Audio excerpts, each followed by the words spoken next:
Welcome to Central News for Tuesday, the 1st of October. I'm Hilary Entwistle. We continue tonight with our mayoral candidate special for the Waikato District Council. The population of the district at the 2006 census was around 50,000, and the main town centres are Ngaruawahia, Huntly and Raglan. There are 5 men running for mayor of the Waikato district. They are current mayor Alan Sanson, Bruce Cameron, Noel Smith, Frank McKinley and Blair Donaldson. Tomorrow night we'll have Bruce Cameron and Blair Donaldson. But tonight I am joined by current mayor Alan Sanson and Noel Smith. Welcome to the show, guys. Thank you, Hilary. Now, to start off with, what we're going to do is we're going to give you a minute and a half on the clock just to tell us a little bit about yourself and why people should vote for you in the Waikato district. We'll start with the current mayor. Thanks, Hilary. Probably for me, the first correction is the Waikato district is made up of 65,000 people and not 50,000, so sorry if your stat's been wrong. Look, I'm a third generation farmer in Huntly, or just out of Huntly, in a district called Pukakapia, and where I was originally born back in Wurawara, where my family has been for just on 100 years. So I have strong roots in that community, strong support obviously, and I've always had an interest, I suppose, in politics. My wife and I operate a number of farms. We also own a couple of retail businesses based in Hamilton and down in Palmerston North, and along with strong family support with 3 children, 2 of those married, and our first grandchild who has just turned 15 months. So it's been great support for me. I've been the mayor for the past 3 years, and prior to that I was a councillor for 9 years. So I've got a wealth of experience and held many roles within council, and have thoroughly enjoyed my role as mayor. I think it's exciting times in the Waikato district. We sit between Hamilton and Auckland, extremely unique position, and at the moment we're seeing large levels of interest from industry and people wanting to move within our district. The north of our district, up around Tuakau and Pokeno, is absolutely booming at the moment, and I think that's quite exciting for the council, but exciting for me is the interaction I have with a lot of the people, a lot of the industry up there has been absolutely superb. So that's the part of the job I absolutely love, is the people. Noel Smith, a little bit about yourself and why people should vote for you. Thanks, Hilary. Just one further correction, we have Tuakau up there as well as one of our main towns, so yes. Noel Smith, I'm 56, live at Te Kauwhai, just north of Hamilton, and I'm farming where I've been breeding Hereford cattle for the last 32 years. My background, I come from the police in my early career, and later in the courts in Hamilton. Was representing the Waikato region. Born in the Waikato, and from a farming background, and my wife is as well, having been in the Te Kauwhai area. For the family there for 97 years, and after marrying, travelling overseas, returned and continued in the police for a while, and then into the courts. After leaving the courts on the farm, got involved with regional council drainage network issues, and realised that there was a need for someone to stand up and get involved, thinking that I can do a better job than those that were there. Currently elected as councillor and been re-elected unopposed, so I'm there on council whether I'm successful in this campaign. But the issue for me is, having had a background now for 3 years as the chairman of Roading, been on Civil Defence Regional Network, Regional Committee, and other committees. I think that we've got to an issue where our council is somewhat divided, and this is the crux for me, and we need to look at how we can go forward. We've got communities crying out for stronger representation with their community boards, and I think we'll touch on that shortly. So for me, it's about change, it's about better customer service, and bringing together a team to take the council forward. Thank you. Thank you very much, gentlemen. We do have to take a break, but up next we talk debt.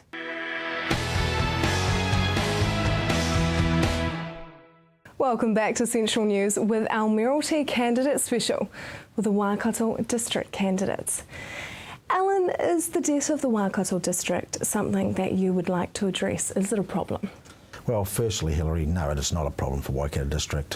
When you look at our debt in the Waikato compared to likes of Hamilton, our neighbour, Hamilton's debt per capita is actually 5 times greater than Waikato, so we have an extremely low debt rate. Our current debt at the moment is $41.4 million, and that equates to about $630 per person, compared to Hamilton at $3,140. So there's a huge difference. Debt is very important to council, the same as any business. The debt that council endures is based around infrastructure, so a lot of that is around intergenerational payment of wastewater and water, but also the part of our growth in the north is debt funded, and that funding is actually paid back through development contributions to the council. So we operate effectively as a lead developer, and over a period of time that debt will be paid off.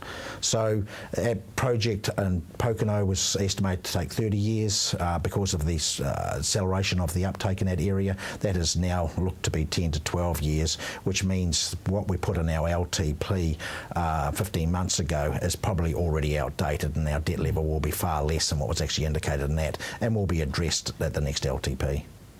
Noel, is the debt of the Waikato District something that you are concerned about, and do you want to address it? There's no concern with the debt. In reality, Alan has given an excellent answer, and both as he is the Mayor and I'm on the council at the moment, I think we're in total agreement here, and the acceleration at Pokeno. Currently the developer's taken the lead on that, so the council isn't actually spending the money, and so what the development contributions that would have been made have been offset by the work. So as the Mayor said, the debt will be lower than expected. So, you know, I don't think I can really improve on the answer. So moving on to rates then, what is an acceptable amount of rate increase to you?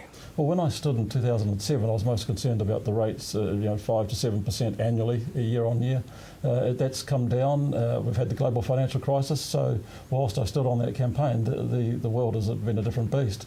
And we're down to now under 2%, 1.87 this current year, projected around the 2 to 3% over the next 10 years. That, to me, with inflation, it's an acceptable level, and so long as we keep maintaining what we have, which is critical, and meeting the needs of the communities going forward, I think it's at an acceptable level now.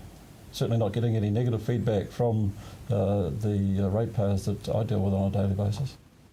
What do you think is an acceptable amount? Look, this rate increase, general rate increase this year at 1.87% is the lowest it's ever been in the 12 years I've been on council. So, as Noel said, it is actually very, very low. And at the end of the day, we work pretty hard to make sure that we actually don't ask for more money from the ratepayers than we can actually or require or need to spend. So, I think going forward, I think we've learnt a skill as to only spend the money we can generate within a year, and if we don't require it, we won't actually ask for it. But rates are one of those things. If I go back a number of years ago, people used to turn up at the annual plan process and they wanted all manner of things, and I can still remember my very first one 12 years ago. We sat there with a 19% rate increase, and it was just unbelievable what people were requiring, but we had to cut it back. So consequently, the old wish list from a lot of people got slashed back, and I think that year we ran it around about a 5.4% rate increase. It's always hard to balance between people's aspirations and what people afford, and I think probably for me the telling thing is, as a large landowner, when my rates bill come up, I cringe too, so I'm always thinking of that when I'm setting the rates. Yeah. Well, thank you very much. Now we're going to have to take a break, but up next we talk amalgamation.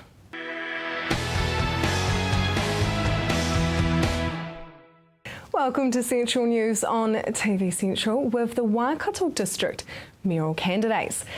There has been much speculation whether amalgamation will be on the table for the Waikato region. If there is one district in our regions that knows amalgamation, that would be the Waikato District, as they acquired part of the Franklin District when the Auckland Super City Council was created in 2010. Alan, do you support amalgamation for the Waikato? No, I don't support amalgamation. There's other ways of working closer together. Amalgamation won't give you the outcome you're actually looking for. I think the big problem in the Waikato is obviously the number of councils is a problem, but it's not so much the big councils, it's the small councils and them being sustainable going forward. Unfortunately, when you talk about amalgamations, that's, as I'd relate it back to my farming life, would be buying the neighbour's farm, and that doesn't necessarily give you the result you're actually looking for. I think probably there needs to be some form of rationalisation within the Waikato. What that looks like, I have no idea. I think some of the work the Mayoral Forum's doing at the moment through spatial planning and that will actually hopefully show some obviously some synergies in what that might look like going forward. Noel, are you for amalgamation in the Waikato? Absolutely not. With our recent experience with Franklin and the integration there, I think that's been a great learning curve for us. And the direction that we've taken within the region of shared services, and there has been some examples of that we've already started with, that has shown considerable savings. We'll achieve much more in the short to medium term than what's been promoted by some in the region. And so for me, it's about working smarter with our neighbouring councils collaboratively, shared services, and the work that the Mayoral Forum is doing. And I think you're seeing that Alan and I are not too far apart on several issues here. But the issue here is amalgamation is quite a costly exercise, and for the benefits that are gained, there's much more to be gained from working smarter and collaboratively with our neighbours. Do you think then that the Waikato Mayoral Forum does go far enough when it comes to sharing services? Well, for me, the Waikato Forum Mayoral Forum is all about the initial groundwork and establishing what the baseline is currently and looking at what the options are. So we're in the infancy, and these things will take time. You've got 11 councils within the region who have all got their own parochial issues, and so it's a matter of having that mature debate. And like with the rationalisation, you're looking at the likes of Otahonga and Waitomo, very small councils, and what's been promoted by some would leave them out on a lurch with very little capacity to go forward. So rationalisation might be an answer, but not amalgamation. And I think to me it's all about that working smarter together, and there's been some huge, hundreds of thousands of dollars already this year. Do you think the Waikato Mayoral Forum goes far enough? Yeah, look, I think it does. As Noel said, it's a platform for going forward. If something that we actually learnt out of the amalgamation with Franklin was that we actually inherited a dual set of everything we already have. So if you relate that into policies and bylaws, we already had in the vicinity of 100 of those. We inherited another 100. The Waikato holds over 600 different policies and bylaws throughout the region, and we sit on a third of those. I don't enjoy that, and it's extremely difficult to actually navigate your way through it. So what Franklin had at up there in their part of the district is still their rules. So even though we are one district, there's two sets of rules applied based on historical boundaries, and it's one of the big problems is trying to bring all those rules and bylaws actually together under one umbrella. And that's part of what the Mayoral Forum's trying to do, is instead of us just amalgamating and sitting there with these 600 rules and bylaws there, that we actually cut away a lot of that as part of this process, so it will lead to some sort of rationalisation and make it a lot easier, because it is easier to do it now than it is to do it afterwards. Unlike Auckland, they were given a special piece of legislation that wiped their slate clean. They now only actually have 10 pieces of legislation that they have to deal with. So we asked for that same thing to the Commission, and they wouldn't give it to us, but boy, we'd enjoy it if we had it now to actually tidy up our books. Say amalgamation did happen, because it could be on the table. Say it happens. How do you ensure that the Waikato district still has that strong, clear voice and that it doesn't get lost? I think the big issue there is that you take a district like Waikato, 70% of our population are identified as rural and 30% are actually urban. So it's actually about thinking about that question. I would say you would still have to stick to a ward system.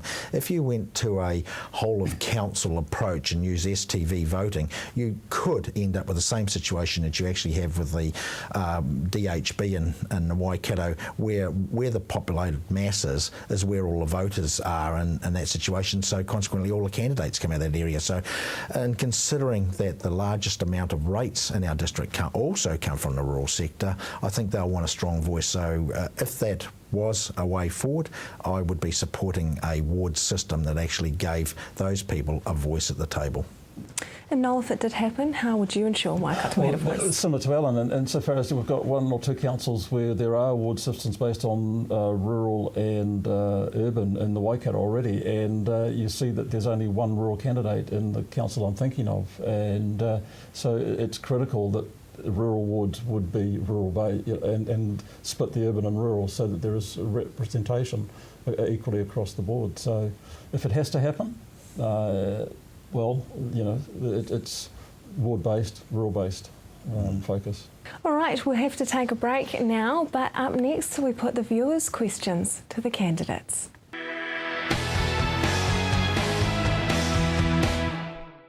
Good evening, you are with Central News and the Waikato District candidates.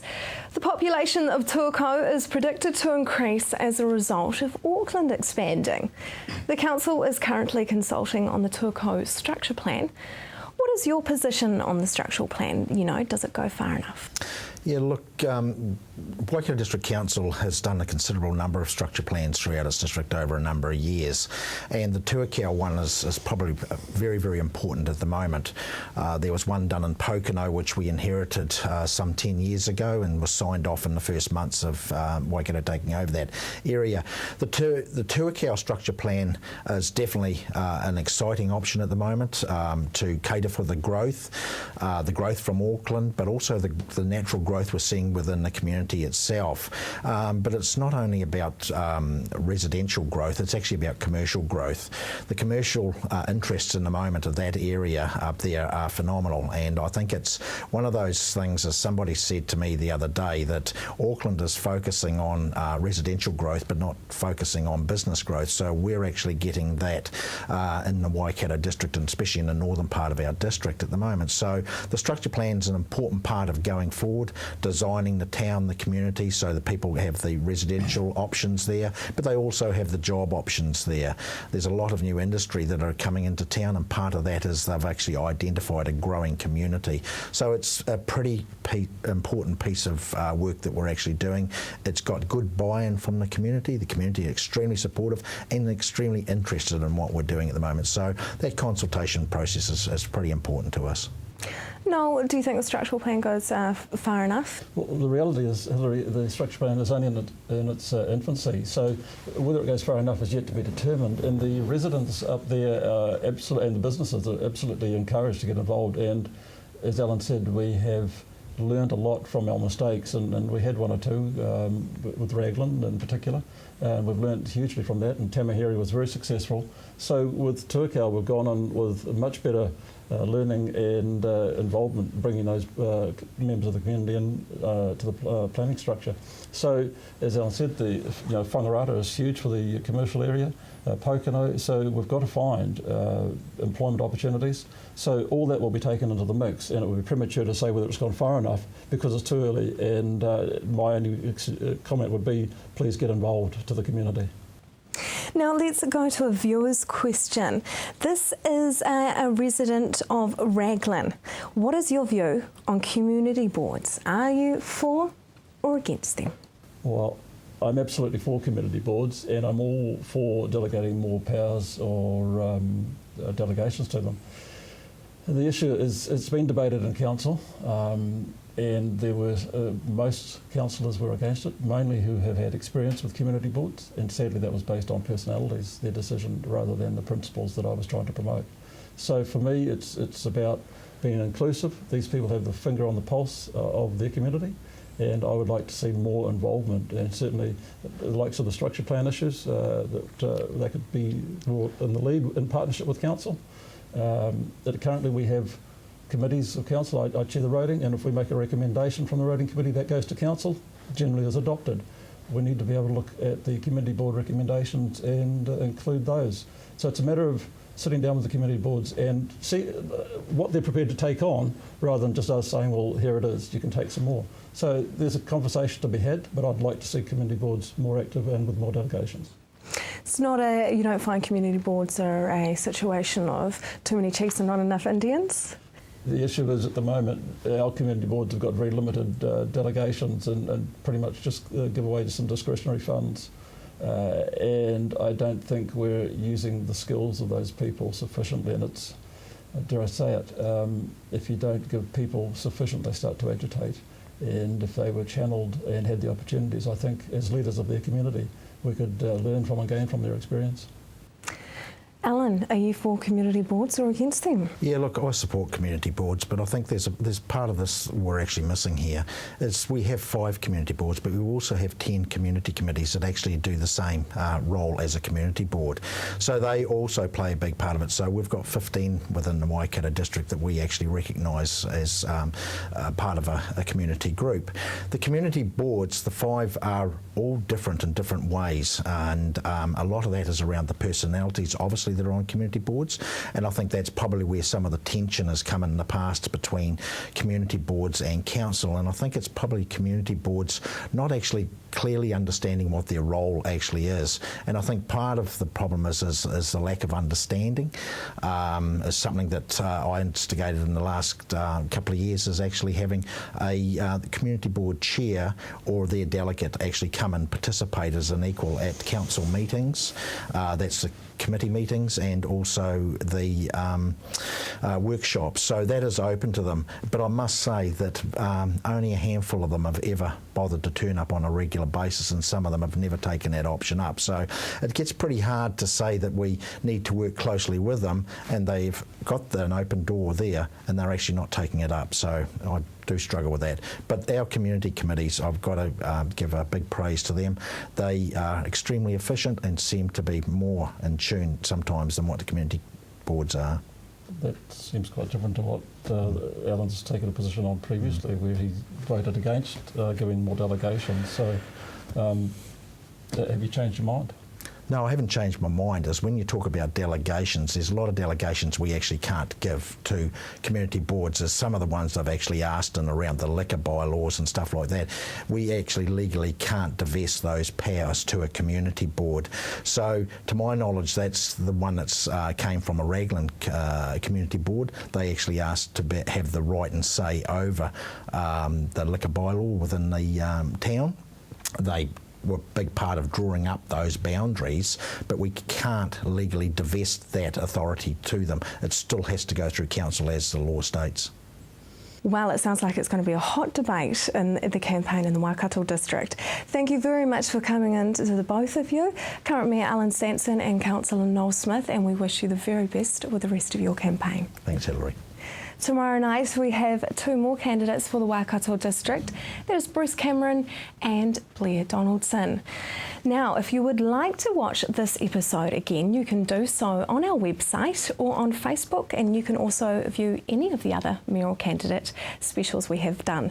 I'm Hilary Entwistle. Have a lovely evening, and remember to vote.